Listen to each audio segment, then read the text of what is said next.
Hey everyone, welcome to this CDE regarding Protocol 24 and some of the tools, definitions, and potential errors a call taker can make while processing this type of call. Let's look at the different choices that can be selected from case entry in ProQA. If spontaneously provided any information that meets the criteria for any categories before deciding a chief complaint, it is best to select it here. This typically alerts Protocol to a more specific line of questioning regarding the situation. Also, you see some choices that are in all capital letters. Don't forget that this means the protocol has an associated definition. For example, a threatened miscarriage is vaginal bleeding occurring in the first 24 weeks of pregnancy before viability, sometimes accompanied by abdominal cramps. These symptoms indicate that a miscarriage is possible. This definition can be found in the additional information on Protocol 24. Making sure to understand what a breech delivery is and the difference between crowning, top of the head visible, and the head out can mean the difference between smooth protocol transition and questioning or filling awkward dead space. With all of these selections, it can be easy to get off track and hard to right the ship, if you will. This is why, as previously mentioned, understanding meanings and definitions specific to Protocol 24 is imperative. If the general selection of pregnancy, childbirth, miscarriage is selected from case entry, the first question to appear is an operator question, or one that you must answer. Note the selection of possible miscarriage with signs of life.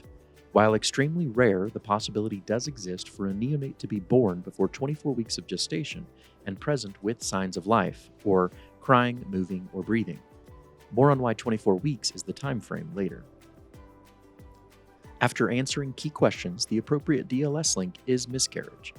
Not to fret, however. In panel G1A, the direction is to evaluate the miscarriage. At that time, there is a panel link that can be selected.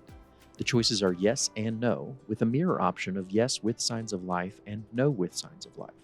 Choosing the appropriate link with signs of life will then direct Protocol to Protocol F, where regular childbirth instructions will occur. This is just one of the many examples and situations that exist. Take a moment in your busy work schedule to familiarize yourself with the different panels, instructions, and possible scenarios. A thing to take note of is where and how to access the contractions timer if needed. The first place to find this helpful tool is the toolbar at the top of the ProQA software. This should sound familiar to those who have taken a ProQA class. The second and often overlooked location is within the additional information on Protocol 24. This tool can be an essential diagnostic in determining the presence of imminent delivery, defined as labor pains less than or equal to 2 minutes apart for a first delivery and less than or equal to 5 minutes apart for a second or more delivery. Let's look a little more closely at the definition of miscarriage and the issues surrounding it. The time frame or gestation period is defined as 24 weeks or 6 months. There are several contributing factors, but a significant reason is the surfactant that develops at or around this time in a fetus. Surfactant, when referring to the development of a fetus, is a liquid that helps keep the airways open and allows respiration outside the womb. Fetal viability can depend on many factors, and survival is still far from guaranteed for a baby born at 24 weeks gestation. The expectant mother may have what are considered to be high-risk complications. In the additional information of Protocol 24, you'll find a list of high-risk complications and a brief description of each. One to note is the cervical cerclage. This is a unique situation in which a stitch is placed to prevent the premature dilation of the cervix in early labor. The reason to take exception when this is mentioned is that pre-hospital treatment will involve encouragement not to push, as the stitching must be removed before the birth can occur. While rare but possible, if given information that qualifies for a miscarriage with signs of life, there is the potential selection while answering the first operator question in key questions. When selecting here, it is often helpful to take a brief moment to ensure the correct pathway will be followed. It could be an easy mistake to select the incorrect stillbirth option, for example, if not paying close attention, which will misdirect protocol. Also, note that if the delivery happens after another dispatch point, we use the target tool and link to the most appropriate pre-arrival instruction pathway for childbirth and/or resuscitation.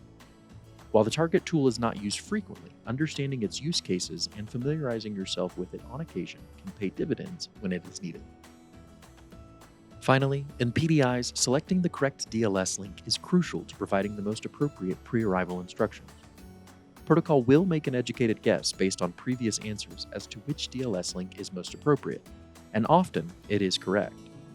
That being said, you as the end user must navigate these links and choose the best path forward. Making the wrong choice here can be the difference between providing compassionate and appropriate care or creating uncomfortable situations with a caller. Thanks for taking some time with me today to review Protocol 24 in EMD. And as always, if you or anyone has questions regarding this specific CDE, please feel free to reach out to the Quality Assurance Department at the El Paso Teller 911 Authority. Have a great day.